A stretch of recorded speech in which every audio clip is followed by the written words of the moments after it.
मैं शादाब ज़फ़र, ज़िला प्रभारी कलम हिंदुस्तानी न्यूज़। आज एक बहुत ही मोतबर शख्सियत नजीबाबाद की सरज़मीन पर मौजूद है, जिसने अपने ज़माने में बॉलीवुड में बहुत नाम कमाया। दिलीप कुमार, देवानंद, पृथ्वीराज कपूर जैसे लोग, सलीके लोग के बीच रहें। उन्होंने एक्टिंग भी की और फिल्मों को और फिल्मी कलाकारों को बहुत करीब से भी देखा। अब्दुल बाकी साहब आज नजीबाबाद मौजूद हैं और मशहूर और मारूफ शायर मौसूफ़ अहमद वासिफ़ के दौलत कदे पर वो मौजूद हैं। आइए उनसे थोड़ी सी गुफ्तगू करते हैं, जानते हैं कि आज की फ़िल्मों में और पुरानी फ़िल्मों में क्या अंतर था, आज के कलाकार और उस ज़माने के कलाकार कैसे होते थे, उनका रहन सहन कैसा था। आइए जानते हैं अब्दुल बाकी साहब से। यंग मैन, तुम्हें तो हसीन वादियों में किसी रंगीन तितली की बाहों में होना चाहिए। यहाँ क्या कर रहे हो? हार्ट पेशेंट बनने से पहले मैं भी हार्ट स्पेशलिस्ट था, आपकी तरह। Yes doctor. स्कूल से कॉलेज, कॉलेज से यूनिवर्सिटी और यूनिवर्सिटी से हार्ट क्लिनिक तक मैं जिसे रोमांस के झटके पर झटके देता रहा, अचानक उसने मुझे एक झटका दिया और शादी करके मेरी बीवी बन गई। डॉक्टर साहब, जो काम दौलत और इंसानी दिमाग न कर सके, वही काम इनकी माँ की दुआओं ने कर दिखाया, वरना आज इनके गले में फांसी का फंदा होता। वकील साहब, अम्मी हुजूर कहाँ है? अम्मी हुजूर अजमेर शरीफ गई। अजमेर शरीफ? मेरे पापा आते ही होंगे बेगम साहिबा। लो, वो आ गए। वकील साहब, क्या हुआ? आप बोलते क्यों नहीं? आप खामोश क्यों हैं? बेगम साहिबा, सच्चाई को झूठ के अंधेरे ने निकल लिया। असलम मियां को सजाए मौत। आप हैं अब्दुल बाकी साहब। मैं नजीबाबाद की सरज़मीं पर आपका इस्तकबाल करता हूं और तमाम अहले नजीबाबाद की जानिब से आपको सलाम पेश करता हूं। जैसे कि मुझे मालूम हुआ कि आपने अपने ज़माने में बॉलीवुड में काम किया है, फिल्मों में काम किया है और पुराने जितने कलाकार हैं उन सब के बीच रहे हैं।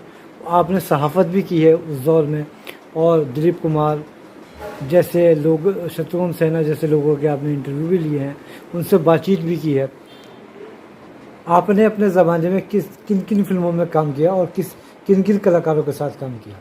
देखिए, मैं यहाँ से जब गया था तो एक्टर और डायरेक्टर बनने गया था, इसलिए सबसे पहले डायरेक्टर एस.एम. सागर का मैं असिस्टेंट बना। उनके साथ मैंने एज एन असिस्टेंट उजाला ही उजाला की, निर्दोष की, 2 फिल्में की। फिर मैंने खुद अपनी एक फ़िल्म शुरू की थी जिसका नाम एतबार था और उसका मुहूर्त मैंने दिलीप साहब से ही कराया था, लेकिन वो मैं कंप्लीट नहीं कर सका। उसके बाद फिर मैं बासुदा के साथ ज्वाइन कर लिया, उनका असिस्टेंट बन गया। तो हेमा मालिनी एक पिक्चर प्रोड्यूस कर रही थी जिसका नाम था रतनदीप, उसमें मैं असिस्टेंट डायरेक्टर था। उसके बाद मैं डायरेक्शन से हट गया और मैंने एक्टिंग शुरू की। मेरी सबसे पहली फिल्म थी दिन दहाड़े। उसके बाद फिल्म आई आज की औरत, जिसमें जितेंद्र और डिम्पल कवाडिया कलाकार थे।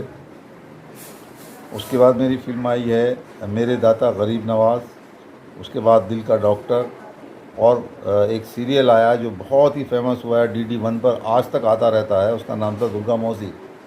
उसमें मैं एक लकड़हारे का रोल कर रहा हूँ, मैं हीरो था उसमें।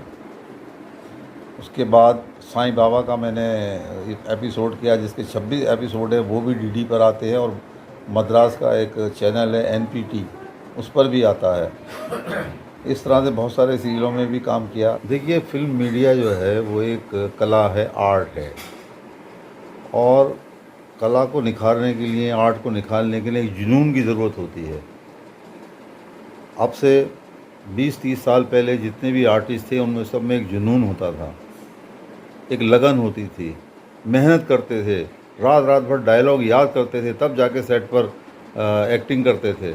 डायरेक्टर रात भर स्क्रिप्ट लिखा करते थे, म्यूज़िक डायरेक्टर दिन रात धुन बनाने में लगे रहते थे, गाने लिखने वाले अपने हिसाब से गाने, और बहुत टैलेंटेड लोग होते थे और मीनिंगफुल गाने लिखते थे। आज पूरी इंडस्ट्री कॉमर्शियल हो गई है, कोई नहीं देख रहा है ये गाने में रदीफ़ है, काफिया है या नहीं है, या धुन कैसी है। बस पिक्चर बिकनी चाहिए, पैसे आने चाहिए, दैट्स ऑल। इससे आगे कुछ नहीं है। आर्ट नाम की चीज़ बिल्कुल ख़त्म हो गई है, मेरे हिसाब से तो मैंने ऐसा महसूस किया है। दिलीप साहब को जो है फिल्मों का किंग कहा जाता है। उनके नाम से कई सारी फिल्में ऐसी हैं जो मील का पत्थर साबित हुई हैं। आपने दिलीप साहब को बहुत पास से देखा है। दिलीप साहब आज इस दुनिया में मौजूद नहीं है, लेकिन उनकी यादें, उनकी बातें आज भी मौजूद हैं। आपने जब उनसे मिले, मुलाकात करी, तो वो किस तरह की शख्सियत थी? देखिए, अशोक कुमार सुपर स्टार थे हिंदुस्तान के। उनके सामने ही दिलीप कुमार, राज कपूर, देवानंद आए और बहुत अच्छे एक्टर बने।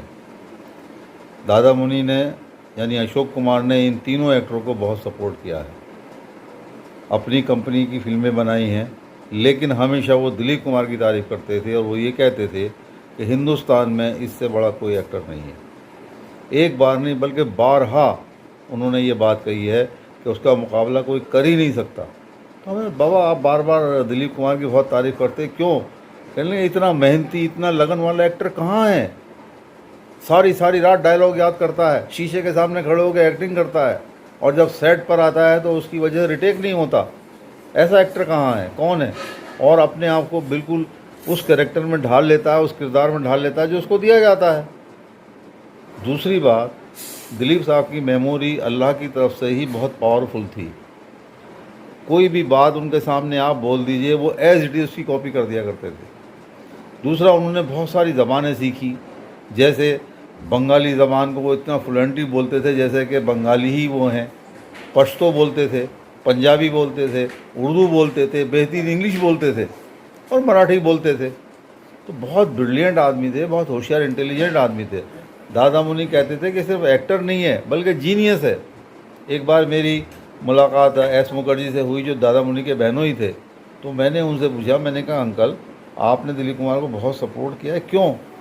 कहने लगे वो तो एक जीनियस आदमी है, जीनियस आदमी को सपोर्ट करना तो बहुत ज़रूरी होता है, वरना तो हिंदुस्तान की इंडस्ट्री ख़त्म हो जाएगी। अगर दिलीप कुमार इतनी फिल्मों में काम नहीं करता तो शायद इंडस्ट्री का वो मुकाम नहीं होता जो आज है। ये उनका। आप नजीबाबाद आए, आपने क्लब हिंदुस्तानी चैनल के लिए वक्त दिया, हमसे बातचीत की, आपका बहुत बहुत शुक्रिया। मैं आपका शुक्रगुजार हूँ, आपने मुझे इतनी इज़्ज़त दी, मुझे मौका दिया अपने चैनल पर आकर अपने ख्यालात का इज़हार करने का। I am very much thankful to you. शुक्रिया। हमसे जुड़े रहने के लिए हमारे चैनल को सब्सक्राइब करें, बेल आइकन का बटन दबाना ना भूलें।